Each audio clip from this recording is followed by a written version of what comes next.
ఋతువులు మారుతున్నప్పుడు వచ్చే పండగలు మనకు చాలా ప్రత్యేకమైనవి. వాటిలో ముఖ్యమైనవి వసంత నవరాత్రులు, మరో 6 నెలల తర్వాత వచ్చే శరన్నవరాత్రులు. ఈ 2 నవరాత్రుల్లోనూ సంప్రదాయాన్ని బాగా పాటించే వారి ఇళ్లలో రామాయణం, సుందరకాండ పారాయణలు ఖచ్చితంగా జరుగుతాయి.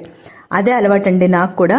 ఏడాదంతా ఎప్పుడు చేసినా చెయ్యకపోయినా సరే ఈ వసంత నవరాత్రుల్లోనూ శరన్నవరాత్రుల్లోనూ సుందరకాండ పారాయణ 9 రోజులు చేయడం నాకు అలవాటు. సుందరకాండలో 68 సర్గలుంటాయి. ఈ 9 రోజుల్లోనూ వాటి సంఖ్య ఉన్న ప్రకారం మనం పారాయణ చేసుకోవాలన్నమాట. అలాగే ఈరోజు 1 నుంచి 5 వరకు సర్గలు పారాయణ చేశాను.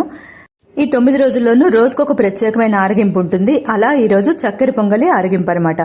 అందుకోసమే అది చేశాను. చక్కెర పొంగలి సాధారణంగా 1 గ్లాసు బియ్యం అయితే 1/2 గ్లాసు ఇంకా ఎక్కువ పెసరపప్పు చూపిస్తూ ఉంటారు. కానీ అది కరెక్ట్ కాదు. పెసరపప్పు ఎక్కువ వేసిన కొద్దీ బిగిసిపోతూ ఉంటుంది నెయ్యి ఎక్కువ పడి. 1 గ్లాసు బియ్యం అయితే పావు వంతే పెసరపప్పు వేసుకోవాలి.